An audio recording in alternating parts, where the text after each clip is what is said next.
नमस्ते, प्रणाम। मैं साल मिश्रा अपने ऑफिशियल ब्लॉग से स्वागत करती हूँ। आज मैं सुनाऊंगी, बहुत सुंदर है, बेटा विवाह गीत है। जैसा भी लगे आप लोग कमेंट में जरूर बताना। अच्छा लग जाए लाइक से सब्सक्राइब जरूर कर लीजिएगा। तो चलिए सुनाते हैं। चिट्ठिया जे लिखा ले लड़की के पापा रउआ नइए के आई।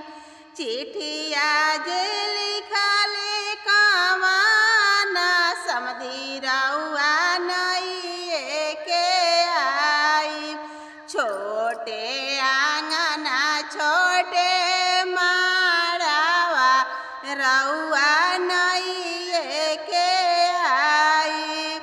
छोटे आंगना छोटे मारावा रउआ नइए के आई। जबा बजे दिहाले बेटा के पापा हम त चढ़िए के आई। जबा बजे दिहाले बेटा के पापा हम त चढ़िए के आई। मारब धक्का पाका तोड़ी के बेटा ब्याह न आई। मारब धक्का पाका तोड़ी के बेटा ब्याह न आई। चिट्ठिया जे लिखा ले कवाना सरवा रउआ नइए के आई।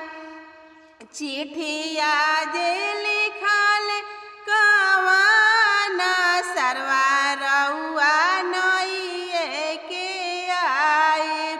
छोटे आंगना छोटे माड़वा रउआ नइए के आई। छोटे आंगना छोटे माड़वा रउआ नइए के आई। जबा बजे दिहाले दुल्हा के भैया हम त चढ़िए के आई। जबा बजे दिहाले दुल्हा के भैया हम त चढ़िए के आई।